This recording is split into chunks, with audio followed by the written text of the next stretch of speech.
Eu sou o João, sou lá do Paraná, meu sotaque é meio esquisito assim, porque eu casei com uma mineira, morei nesse Brasil todo já, e aí vai misturando o sotaque de um com o outro, já estou morando no Espírito Santo há 10 anos, já falo pocá e tenho uma filha capixaba. Então eu estou virando capixaba também. Quando você vem para cá e fica 10 anos, você já planeja os próximos 10, aí você vai planejando de 10 em 10, assim, acaba nunca indo embora, né? Eu estou nessa. Eu sou um menino criado nas periferias do Paraná, sou da cidade de Curitiba. Na verdade, cresci na periferia em São José dos Pinhais, que é a região metropolitana de Curitiba. E como um menino de periferia, vivenciei várias violências, várias necessidades, estudante de escola pública. E com 13 anos de idade eu falei assim, agora eu vou dar um jeito da minha vida. Catei uma caixa de isopor, falei, agora eu vou vender salgado na rua e vou me sustentar. Vocês imaginam que a loucura maior que essa eu só fiz quando eu aceitei Jesus. Aí a coisa mudou de verdade. Que eu com 13 anos, uma caixa de isopor, a coisa não muda nada. Mas fato é que eu fui parar na rua, comecei a conviver com um monte de gente esquisita, por isso que eu fiquei todo esquisito assim. Não assusta não, eu sei que o visual às vezes não é muito legal. Mas a esposa... Ó, acabou a bateria. Opa, voltou. A esposa gosta, não deixa eu fazer a barba. Eu não vou chamar ela, porque se ela vier aqui na frente, depois ela me cutuca lá em casa. Ela tem vergonha, aí ela não gosta de aparecer não. Mas é a mulher mais linda que você vê na igreja, com o sorriso mais bonito. E a menina dos cachinhos dourados, é minha mulher, minha filha. Aquele cachinho lindo. E eu estou aqui no Espírito Santo já há alguns anos, mas eu queria contar um pouquinho de o que eu vim fazer aqui, como tudo começou. E depois a gente vai para o texto bíblico, mas é só para você conhecer um pouquinho do João, tá? Nessa história de rua, de violência, sofri vários abusos e eu acabei conhecendo a drogadição, conhecendo o tráfico. Mas no meio dessa história, um dia, no meio de uma praça, fumando, eu conheci também Jesus. Eu estava numa praça fumando e de repente um pastor começou a falar do Evangelho de Jesus Cristo para mim. E eu comecei a ouvir aquele negócio. E conforme eu ia ouvindo, eu ia chorando, ia me comovendo, e o Evangelho de Jesus ia fazendo um negócio. Eu olhei para o pastor e falei, cara, o que você está fazendo comigo? E esse pastor cheio do Espírito Santo falou assim, eu não estou fazendo nada, porque eu não sou capaz de fazer isso. Quem está fazendo é o Espírito Santo de Deus em você. E aí eu tive uma noção de que eu podia estar na praça, drogado, fazendo o que fosse, não existia limitação para o Espírito Santo agir. E aí, como o Espírito Santo me encontrou nessa situação, foi muito, quase que óbvio, assim. Eu logo lembrei dos meus. Fui melhorando, arrumei um primeiro emprego. Era difícil, que eu ainda era adolescente, então não podia. Estava começando a entrar aquela lei de estágio, menor aprendiz e tudo mais, então não podia trabalhar. Precisei esperar os 16 anos para trabalhar direitinho. Aí trabalhei, entrei na Claro. Mas o fato é, eu nunca mais consegui sair da rua, meus irmãos. Nunca mais.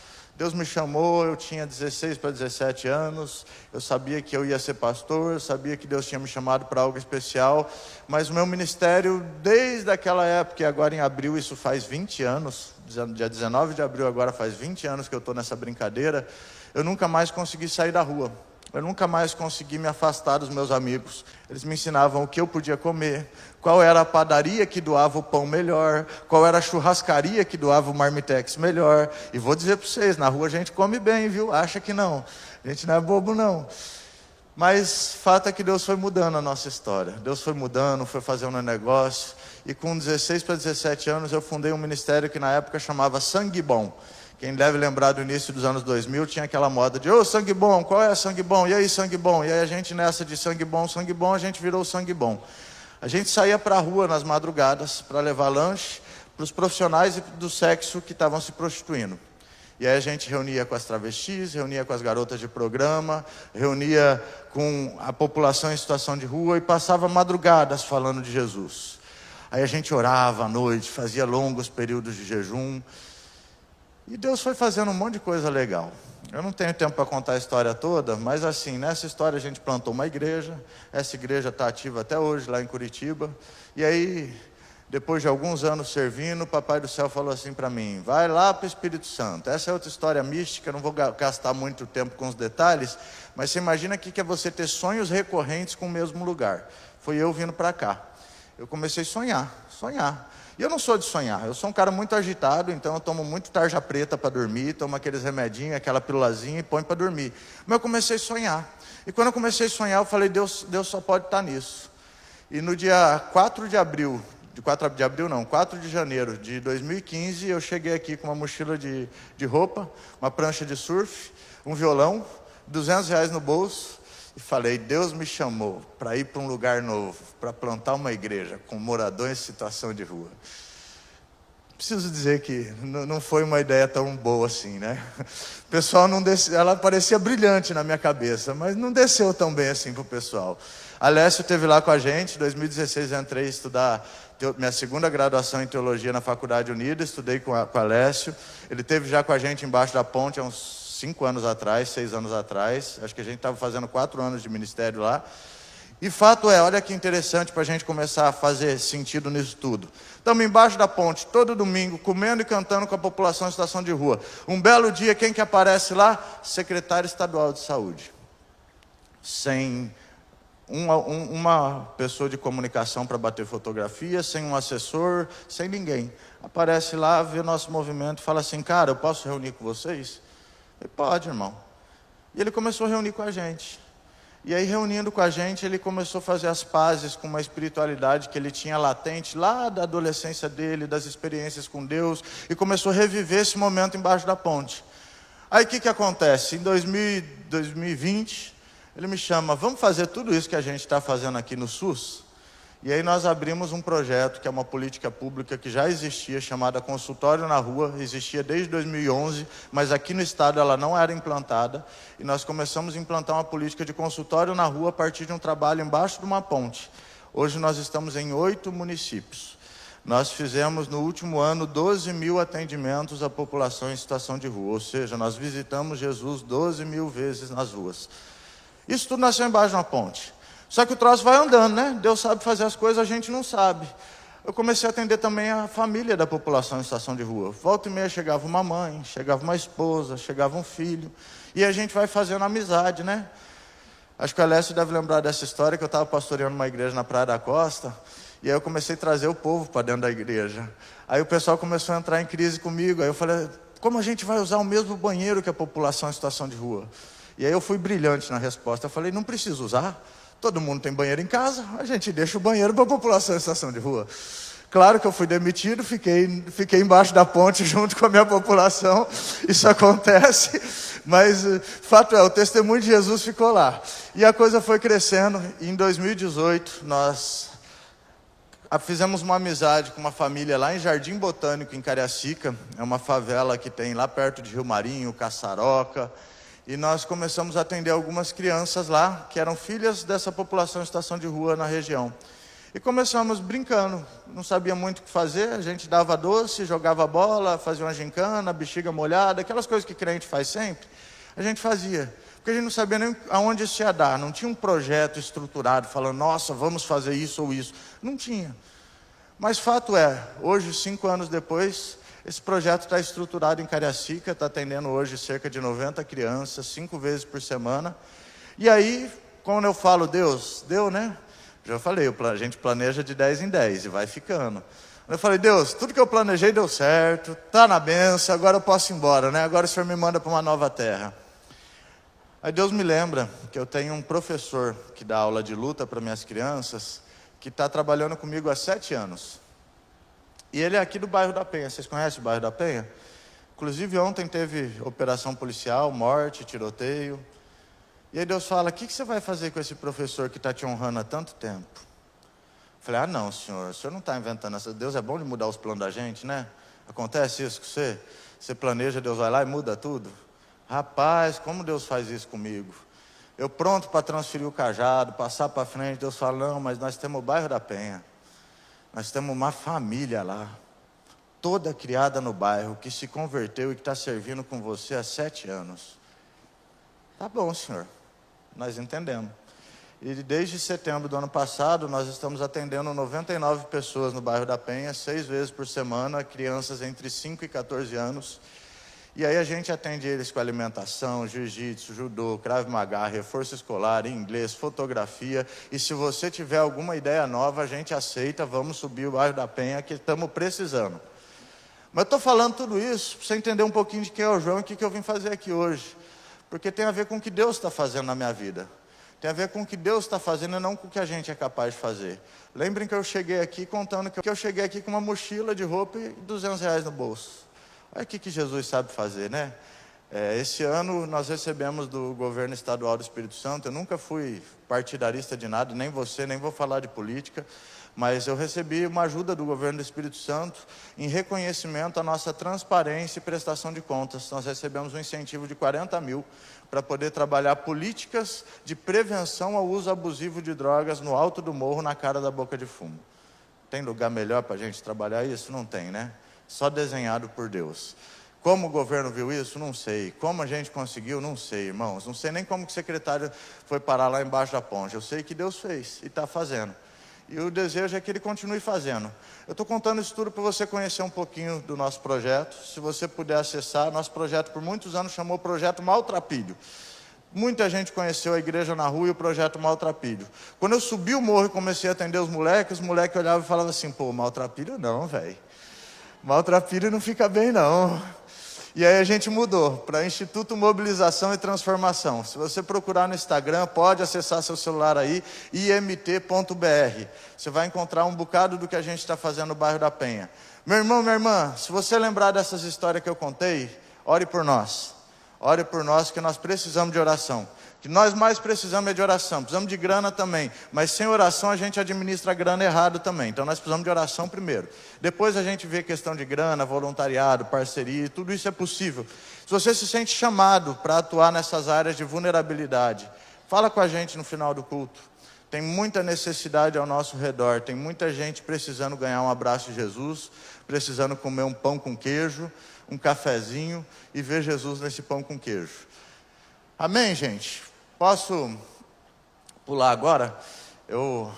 Quando ele ainda foi almoçar comigo outro dia lá em casa, e aí ele falou, vai falar lá na igreja, não sei o quê. Aí eu estava vindo de manhã, né, acompanhando umas pregações, falei, beleza, vai cair Romanos 8, adoro Romanos 8. Aí quando foi na segunda-feira ele falou, Romanos 7. Falei, irmão, poxa, é um texto tão difícil. É um texto complexo, Romanos 7, Romanos 8 é tão lindo, né? Agora, pois, nenhuma condenação há para os que estão em Cristo Jesus. Mas o 7, Paulo dá uma complicada na gente. Mas a gente ficou de conversar sobre Romanos 7. E eu queria pedir a Deus que tenha muita misericórdia de mim nessa manhã, para que a gente consiga de alguma forma falar algo que seja gracioso, que nos inspire a ver Jesus e que consiga trazer luz para esse texto. Porque aquilo que é complexo nas Escrituras, para Deus é fácil. É complexo porque a gente, na situação que a gente vive de pecador e habitando num corpo pecaminoso, a gente ainda não aprendeu a ver a coisa como ela é. E aí a gente vai aprendendo, né? Então meu desejo é que a gente aprenda a olhar um pouquinho mais a Escritura como ela é, aprender um pouquinho com ela, e a gente tentar dialogar um pouquinho sobre Romanos capítulo 7. Antes da gente ler o texto, eu queria orar com vocês, pode ser? Vamos pedir para Jesus ter misericórdia de nós nessa manhã, que ninguém perca o tempo aqui, que seja a voz de Deus falando, que ninguém precise ouvir o João, que o João dá trabalho. O João é gente como toda a gente, mas Jesus é bom como sempre foi, e Ele transforma momentos simples e singelos em momentos especiais e transformadores.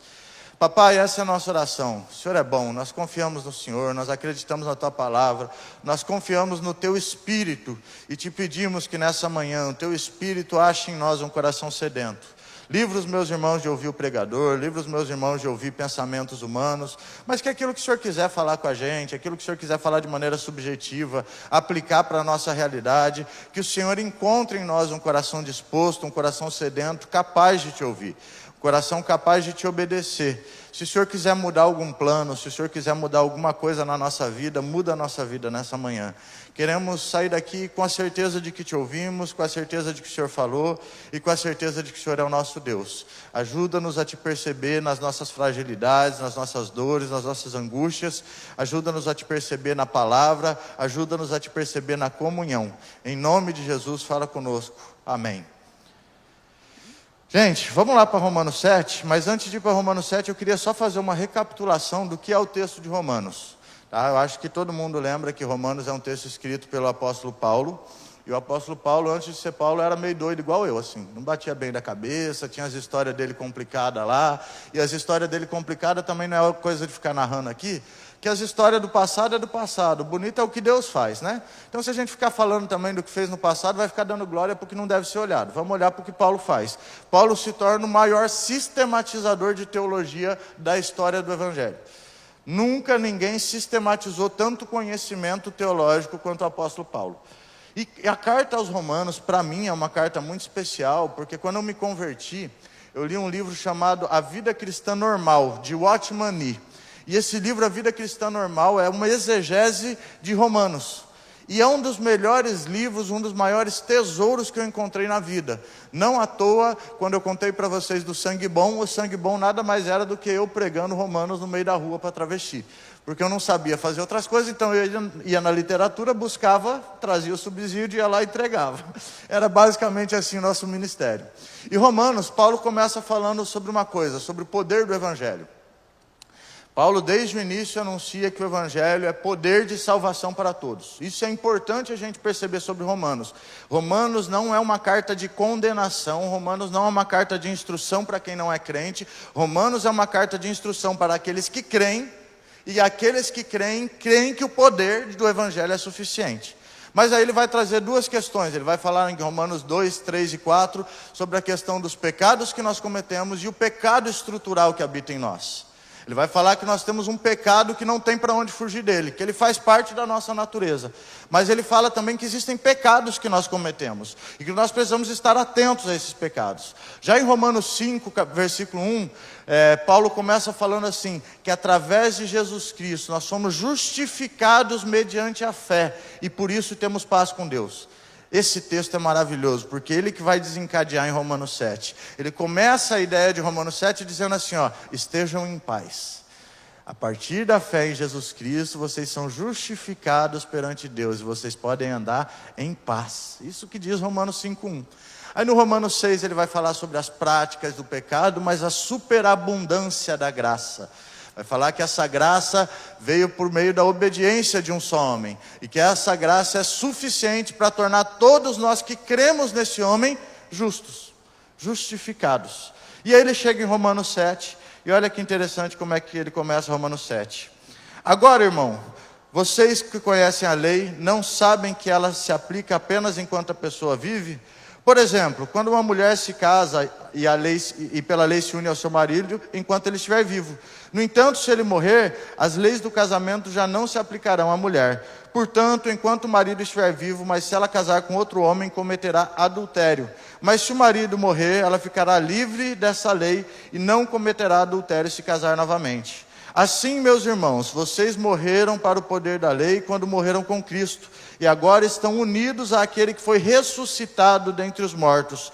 Como resultado, podemos produzir uma colheita de boas obras para Deus. Quando éramos controlados pela natureza humana, desejos pecaminosos atuavam dentro de nós, e a lei despertava esses desejos maus, que produziam uma colheita de obras pecaminosas, cujo o resultado é a morte. Agora, porém, fomos libertos da lei, pois morremos para ela e já não estamos presos ao seu poder. Podemos servir a Deus não de maneira antiga, obedecendo à lei, mas de maneira nova, vivendo no Espírito. Por acaso estou dizendo que a lei de Deus é pecaminosa? Claro que não. Na verdade, foi a lei que me mostrou o meu pecado, e eu jamais saberia que cobiçar é pecado se a lei não dissesse, não cobice. Mas o pecado usou esse mandamento para despertar em mim todo tipo de desejo cobiçoso. Se não houvesse a lei, o pecado não teria esse poder. Houve um tempo em que eu vivia sem a lei. No entanto, quando tomei conhecimento do mandamento, o pecado ganhou vida, e eu morri. Assim descobri que os mandamentos da lei, que deveriam trazer vida, trouxeram em vez disso morte. O pecado se aproveitou desses mandamentos e me enganou, e fez uso deles para me matar. Isso, porém, só demonstra que a lei em si é santa, e os santos, justos e bons são os seus mandamentos. Mas então a lei é boa e foi responsável pela minha morte? Claro que não. O pecado usou o que era bom para me condenar à morte. Vemos com isso que o pecado é terrível, usando bons mandamentos de Deus para os seus próprios fins perversos. O problema não está na lei, pois ela é espiritual e boa. O problema está em mim, pois eu sou humano e escravo do pecado. Não entendo a mim mesmo, pois quero fazer o que é certo, mas não o faço. Em vez disso, eu faço aquilo que odeio. Mas eu sei que o que eu faço é errado, isso mostra que eu concordo que a lei é boa. Portanto, não sou eu o homem que faz o que é errado, mas o pecado que habita em mim. E eu sei que em mim, isso é a minha natureza humana, não há nada de bom, pois o que eu quero fazer é certo, mas não consigo. Quero fazer o bem, mas não faço. Não quero fazer o que é errado, mas ainda assim o faço. Então o que eu faço, o que não quero, na verdade não sou eu quem faz, mas o pecado que habita em mim. Assim descobri esta lei na minha vida. Quando quero fazer o que é certo, percebo o mal que está presente em mim. Amo a lei de Deus de todo o coração. Contudo, há outra lei dentro de mim que está em guerra contra a minha mente e me torna escravo do pecado que permanece em mim. Como sou miserável! Quem me libertará desse corpo mortal dominado pelo pecado? Graças a Deus que a resposta está em Jesus Cristo nosso Senhor. Na mente quero de fato obedecer à lei de Deus, mas por causa da minha natureza sou escravo do pecado. Complexo esse texto, né? Ele traz algumas questões até difíceis de abordar contemporaneamente, porque o que Paulo faz é uma relação da lei como algo impositor, e ele faz uma associação disso para o casamento, né? Então é complexo a gente falar disso, é complexo a gente trazer, mas olha que interessante que Paulo tenta fazer. Ele tenta dizer que assim, que agora que nós temos, mesmo tendo paz com Deus, nós temos uma lei que mostra para nós que nós somos frágeis. Nós temos uma lei, enquanto estamos vivos, que mostra para mim e para você que nós somos pecadores. E enquanto eu e você estivermos vivos, essa lei é válida para mim e para você. A lei de Deus não foi extinta. A lei de Deus é válida. E o que Paulo está dizendo é, essa lei, sendo válida em vida, ela expõe a nossa fraqueza. Ela expõe o quanto nós somos pecadores. Ela expõe que, de fato, nós temos uma relação indissociável com o pecado. Só que eu queria chamar a atenção lá para o versículo 4. Olha aqui que Paulo vai falar a partir do versículo 4, e eu quero fazer mais um grande bate-papo sobre esse texto para a gente tentar chegar a algumas conclusões. Olha que ele fala: assim, meus irmãos, vocês morreram para o poder da lei quando morreram com Cristo, e agora estão unidos com aquele que foi ressuscitado dentre os mortos. Como resultado, podemos produzir uma colheita de boas obras para Deus.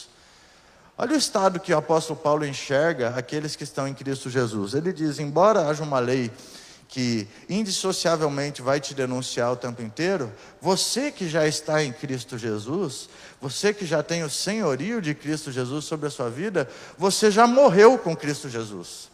Essa lei que por hora seria somente para denunciar e dizer você é pecador, você não presta, hoje ela serve para o contrário, é para te mostrar que você já morreu em Cristo Jesus e por isso você tem capacidade de viver a lei do Senhor. A capacidade que nós temos está na morte com Cristo. É isso que o versículo 4 está dizendo, que na verdade nós só passamos a fazer boas obras para Deus pela certeza de que nós temos de que já fomos crucificados com Cristo. Olha o quanto isso é complexo, porque talvez você como eu vai falar, eu já pequei hoje, e provavelmente eu vou pecar, e Jesus diria que aquele que diz que não peca é mentiroso. Nós vamos cometer pecados, mas o que Paulo está dizendo para mim e para você é que essa relação com o pecado já não é mais uma relação íntima, mas ela é uma relação marcada por uma divisão, e a divisão está na cruz de Cristo. Ao ponto de, no final do versículo 4, ele fala assim que nós podemos fazer as boas obras para Deus. Olha que interessante, em Jesus nós podemos fazer boas obras. Você sabia que, por exemplo, fazer caridade, fazer o que eu faço, pode ser o maior lugar de perversão da humanidade? Está cheio de gente ficando rica às custas da pobreza dos outros.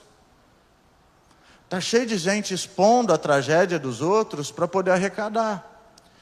É muito fácil você fingir que faz boas obras e na verdade você não está cheio do Espírito Santo. E não é isso que Paulo está falando. O que Paulo está falando é a partir de uma relação cheia do Espírito Santo, onde você entende que você foi crucificado com Cristo, essa nova natureza, onde nós somos também com Ele ressurreto, nos capacita a viver boas obras para Deus.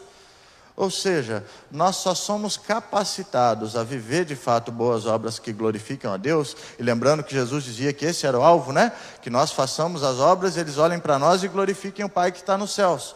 Isso só pode acontecer a partir de uma relação de crucificação com Cristo. Mas ele fala um pouco mais. Vamos ler o versículo 4 e o versículo 5 junto, para vocês verem que interessante. Assim, meus irmãos, vocês morreram para o poder da lei quando morreram com Cristo, e agora estão unidos com aquele que foi ressuscitado dos mortos. Como resultado, podemos produzir a colheita de boas obras para Deus. Quando éramos controlados pela natureza humana, desejos pecaminosos atuavam dentro de nós, e a lei despertava esses desejos maus, que produziam uma colheita de obra pecaminosa, cujo resultado é a morte. Olha o versículo 6. Agora, porém, fomos libertos da lei, pois morremos para ela e já não estamos presos ao seu poder. Podemos servir a Deus não de maneira antiga, obedecendo à lei, mas de maneira nova, vivendo no Espírito. Olha que presentão que o apóstolo Paulo dá para nós. Vocês lembram do meu testemunho? Eu estava na praça, fumando, usando droga, e de repente o poder do Espírito falou para mim assim: eu estou dentro de você. Sabe o que Paulo está dizendo para mim e para você? Não é que o Espírito vai nos tornar novas criaturas de imediato, mas é que o Espírito dentro de mim e de você, ele vai atuando de maneira tal que nós vamos nos tornando cidadãos menos danosos à sociedade. Nós vamos nos tornando pessoas mais abençoadoras no ambiente onde a gente vive. Quando nós começamos a política de consultório na rua no estado, nós tínhamos um município. A gente em 3 anos conseguiu implantar em outros 7 municípios, chegando a um total de 8 municípios. Porque conforme a gente vai vivendo uma vida dependente do Espírito, a nossa vida vai se tornando abençoadora nos locais onde a gente está. E aí a gente não precisa sair e subir o morro do bairro da Penha para fazer missão. A gente faz missão no nosso trabalho. A gente faz missão no restaurante que a gente almoça todo dia. A gente faz missão na maneira com que nós tratamos os nossos colegas de trabalho, os nossos colaboradores. Hoje eu faço parte de uma equipe com 1.800 funcionários. Não é fácil conhecer todo mundo, mas a gente faz missão quando a gente começa a tratar as pessoas pelo nome. Eu trabalho num prédio de 4 andares e por tempos falavam que eu queria ser vereador. É mentira. Mas eu passava de mesa em mesa, pegando na mão de um por um, porque eu sabia que de saúde eu entendia muito pouco. Eu tive que fazer várias pós-graduações em saúde para entender de saúde. Eu fiz 5 pós-graduações em saúde para estar no lugar que eu estou hoje, mas eu entendia de ser gente. E os profissionais do SUS, todos são gente. A saúde é feita de gente. É gente que adoece, é gente que ajuda a gente a curar. E aí eu entendi que através da capacitação que o Espírito Santo me dá, eu podia estar lá e viver como uma gente diferente. E só de ser gente, a coisa foi andando naturalmente. Ano passado nós tivemos o privilégio de trazer autoridades do Ministério da Saúde aqui no estado e fazer um encontro nacional de trabalhadores de consultório na rua. Trouxemos trabalhadores do Brasil inteiro para discutir como cuidar da população em situação de rua. Por que eu estou falando tudo isso? Porque isso é capacitação do Espírito. É isso que o apóstolo Paulo está dizendo para mim e para você. O apóstolo Paulo está dizendo assim: cara, na boa, João, você é pecador. Na boa, isso está impregnado em você. Mas existe algo que agora te divide a vida, que não te faz mais escravo. Existe algo. Esse algo é o Espírito Santo de Deus. O Espírito Santo de Deus te capacita a viver em todos os ambientes. Eu tive uma experiência, o PV estava aí, né? Eu vi o PV aí em algum lugar, Paulo Vitor, está lá atrás. Paulo Vitor me acompanhou nessa missão. Eu tive que fazer um casamento num domingo e um velório na quinta, da mesma pessoa. A pessoa estava com câncer terminal, a gente descobriu isso poucos dias antes, precisamos adiantar o casamento para ter tempo de fazer o casamento. Fizemos o casamento no domingo, o velório na quinta, ela morreu na quarta noite. Vocês acham que eu dou conta? Sabe como é que essa pessoa chegou até mim? No SUS, ouvindo eu falar de Jesus e amando as pessoas. E aí ela nos deu a honra de participar dos 2 momentos mais sagrados da vida, que foi o casamento dela e foi o velório onde estava cheio de gente de outras religiões, mas ela pediu que ela fosse tudo feito em nome do Pai, do Filho e do Espírito Santo. Mas sabe por que eu estou contando isso? Porque essa pessoa era de uma outra religião. Mas num dos últimos dias dela, eu estava fazendo uma visita para ela lá no Vitória Parte. Na verdade não era nem visita mais, porque ficava um período eu, outro minha esposa, um eu, outro minha esposa, e a gente trocando para ficar com ela. E um dia a gente conversando, e ela falando assim: João, Toda vez que eu olho para Jesus e para o que você falou para mim, eu só me sinto amada. Amada. E ela chorava de alegria, no leito de morte. E ela falava, eu me sinto amada, eu me sinto amada, eu me sinto amada. Talvez um ou outro vai falar assim, ela teve tempo de renunciar a outras coisas? Não, não teve tempo. Mas ela teve tempo de experimentar o quão profundo é o amor de Deus e o quão verdadeiro é o Espírito Santo, que está nos separando todos os dias e nos dando novas chances de viver uma nova vida. E aí Paulo vai complicando a coisa. Eu vou tentar ler o texto para a gente ir otimizando, mas Paulo vai dando uma complicada, porque aí ele vai falar assim, versículo 9 em diante. Houve um tempo em que eu vivia sem lei. No entanto, quando eu tomei conhecimento do mandamento, o pecado ganhou vida. E eu morri. Assim descobri que os mandamentos da lei deveriam trazer vida, trouxeram em vez disso morte. O pecado se aproveitou desses mandamentos e me enganou, e fez uso deles para me matar. Isso, porém, só demonstra que a lei é sim santa, e justos e bons são os seus mandamentos. Mas então, a lei que é boa foi responsável pela minha morte? Claro que não. O pecado usou aquilo que era bom para me condenar à morte. Vemos isso como o pecado é terrível, usando os bons mandamentos de Deus para seus próprios fins perversos. O problema não está na lei, pois ela é espiritual e boa. O problema está em mim, pois sou humano e escravo do pecado. Não entendo a mim mesmo, pois quero fazer o que é certo, mas não o faço. Em vez disso, eu faço aquilo que odeio.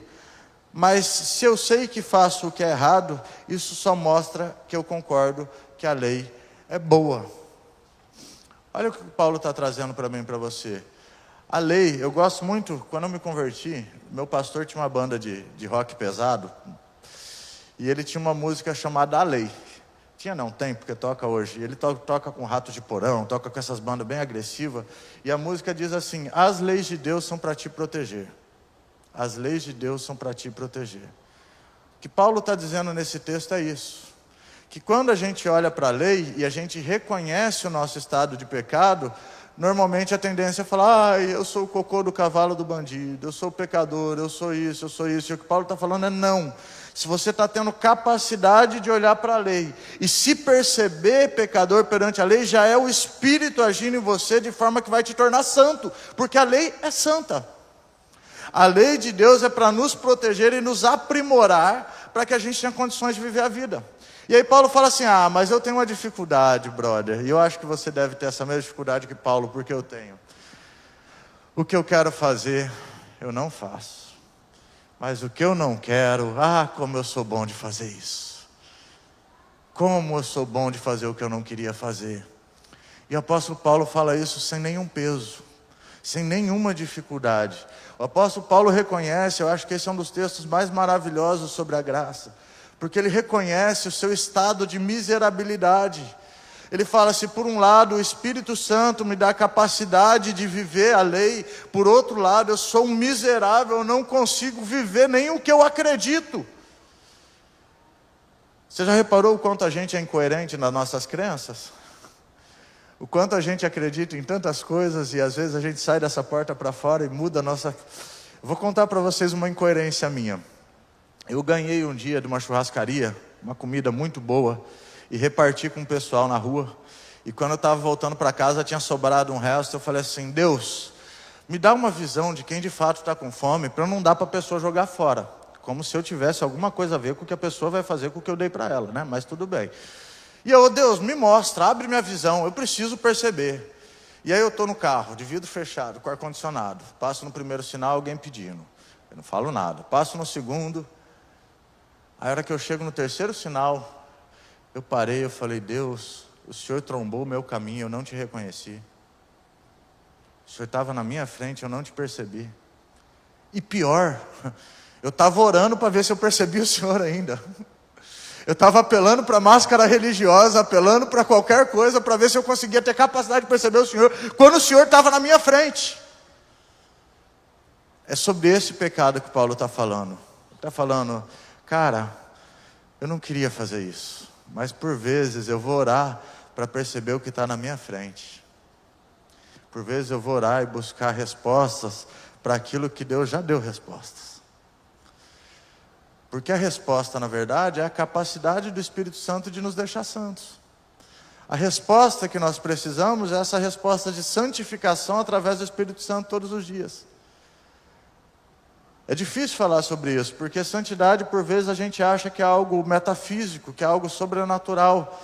E às vezes a gente esquece que santidade é, por exemplo, aquele vizinho que liga o funk dele cedo e que atrapalha a gente de dormir, a gente fica doido da cabeça e a gente nunca experimentou sentar com esse vizinho e bater um papo. E perceber que talvez o mesmo Deus que está em mim esteja nele também. E que eu preciso ser santificado para conseguir compreendê-lo.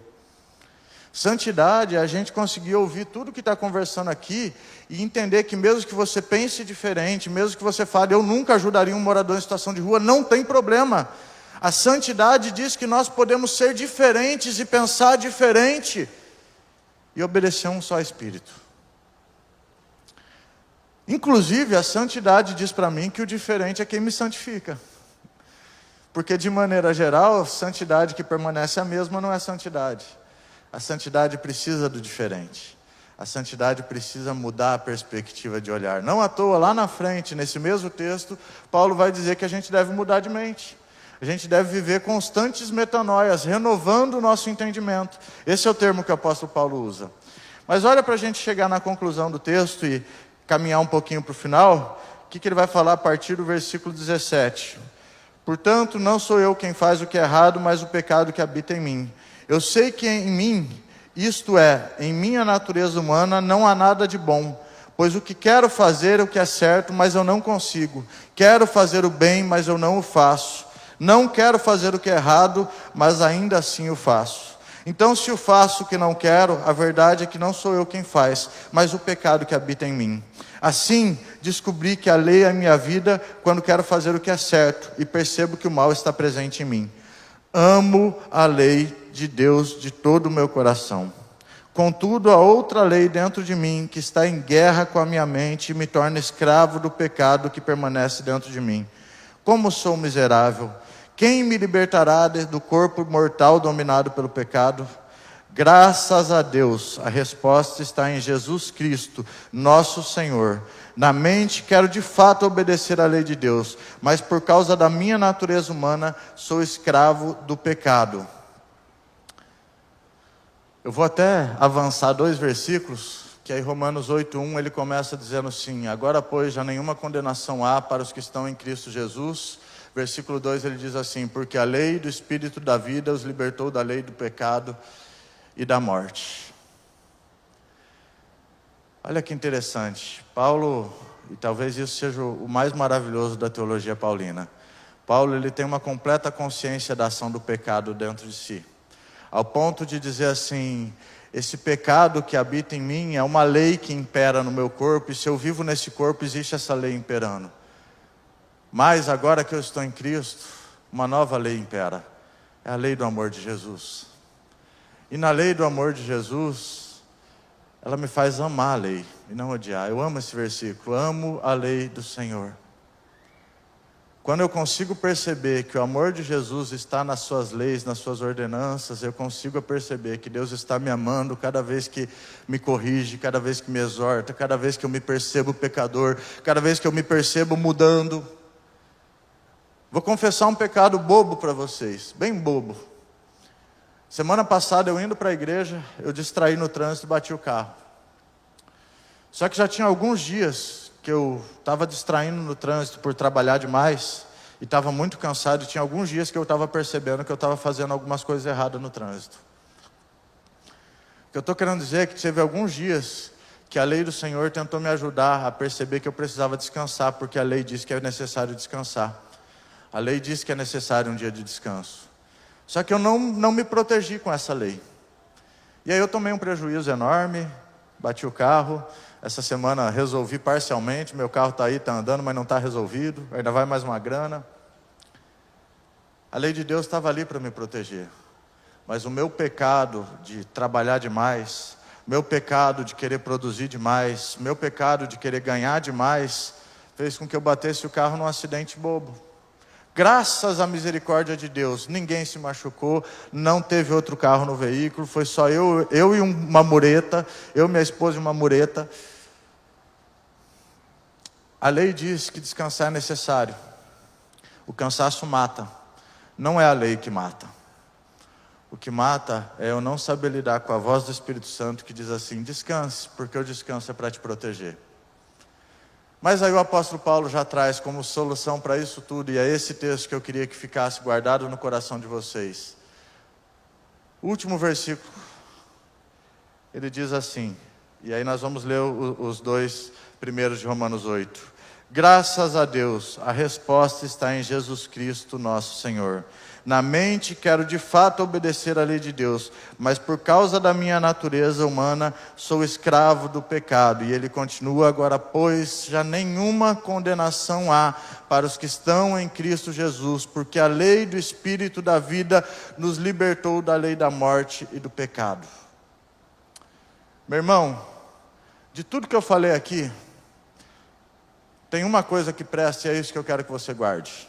Deve ter tido outras coisas também, você guarda para você. Se Jesus falou alguma coisa com você, glória a Deus. Mas eu queria que você guardasse isso. Agora, pois, já nenhuma condenação há para os que estão em Cristo Jesus. Graças a Deus que a resposta está em Jesus Cristo. Graças a Deus a resposta para o pecado, a resposta para o nosso egoísmo, a resposta pelo pecado estrutural não está no que eu e você fazemos. A resposta está em Jesus Cristo. A resposta para a nossa natureza egoísta não está em nós mesmos, está em Jesus Cristo. A resposta para a nossa natureza maledicente não está em nós mesmos, está em Jesus Cristo.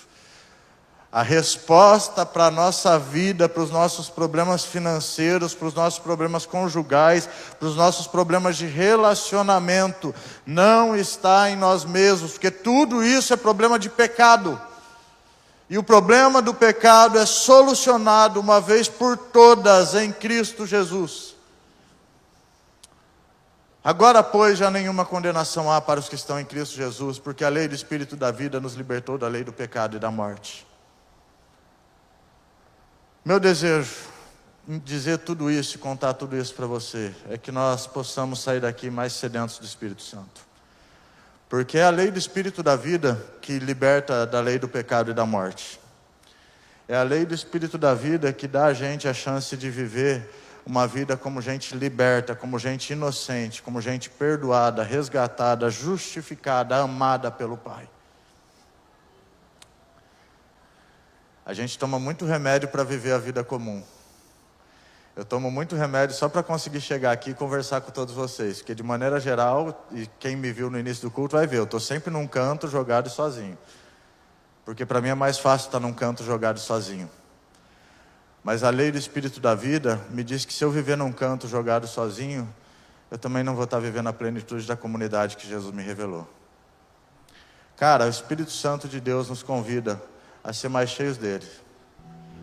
O Espírito Santo de Deus fala para mim e para você assim: cara, não se preocupe com o pecado, você constantemente vai ser um hipócrita, eu sou um hipócrita, constantemente nós vamos cair em hipocrisias, constantemente.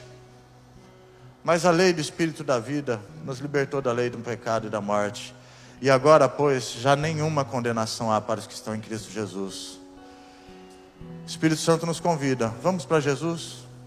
Vamos para Jesus? Eu não sei como você recebe isso. Eu não sei qual é a tua realidade de vida. Eu sei qual é a minha. Eu não sei quais são os seus pecados. Eu sei quais são os meus. Eu não sei o que te prende, o que te deixa escravo, o que te mantém ainda desconfiado do amor de Deus. Mas eu sei que uma dose especial do Espírito Santo de Deus nos convida a viver uma vida livre do pecado e da morte. Que o Espírito Santo de Deus consiga nos libertar. No mundo antigo, liberdade era para além do conceito de não ter algemas. No mundo antigo, liberdade tinha a ver com uma expansão de mente, uma consciência do para além, aquilo que talvez até nós chamemos de céu. Dá para a gente discutir com isso. O que eu estou querendo te dizer é que Deus tem um céu nessa terra para mostrar para você. Deus tem uma eternidade para revelar para você na tua vida. Peça para Jesus. Fala para Ele: Jesus, quero ser cheio do Senhor. Não estou dando conta das minhas demandas. Não estou dando conta do que eu tinha que resolver. Eu nunca pus um adesivo de igreja no meu carro, porque eu sei que eu sou estressado no trânsito. E aí eu tenho medo de pôr adesivo e dar mau testemunho. Jesus me dá todos os dias uma grande chance de ser cheio do Espírito Santo, porque eu saio da Barra do Jucu para trabalhar no centro de Vitória. A maioria dos dias eu consigo não buzinar. Mas a minha oração é: Jesus, me faz cheio do Senhor. Porque quando o Espírito da vida toma a gente, até o trânsito se torna um lugar de ser cheio de Deus. Quando o Espírito da vida toma a gente, até o bom dia que a gente dá para as pessoas transforma a vida delas. Vamos orar?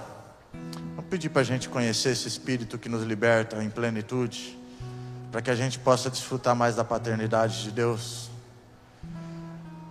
Pai, não há pecado, não há doença, não há dívida, não há problema, não há nada que possa nos afastar do Teu amor em Jesus Cristo. Por isso nós nos reunimos aqui. Nós não nos reunimos aqui porque temos autocompaixão ou porque achamos que somos melhores do que alguém. Nós nos reunimos aqui em nome de Jesus. É pela consciência, pela profunda consciência de que temos necessidade do amor de Jesus. Ajuda a gente a ser um ser humano mais cheio do Senhor. Ajuda a gente a andar com as pessoas. Ajuda a gente a falar do Senhor para as pessoas. Ajuda a gente a ter coragem de conviver com o diferente. Ajuda a gente a perdoar o diferente e que o diferente também nos perdoe. Ajuda a gente a ser santificado pela presença do Teu Espírito Santo em nós. Ajuda a gente a desfrutar da Tua companhia, tornando a gente um ser humano melhor. Que a cada dia a presença do Espírito Santo nos ajude a entender essa lei que nos protege, que nos guarda, que está conosco todos os dias, mas que em Jesus Cristo morreu e nos torna inocentes, capazes de viver uma vida como inocentes do Senhor. Obrigado porque nem a culpa, nem o pecado, nem os danos, nem as feridas emocionais, nem os abusos, nem nada disso pode nos acusar, porque agora nós estamos em Cristo Jesus e o Senhor é a resposta para todo acusador. Ajuda-nos a conhecer o amor do Pai, ajuda-nos a manifestar o amor do Pai, ajuda-nos a viver o amor do Pai, em nome de Jesus. Amém.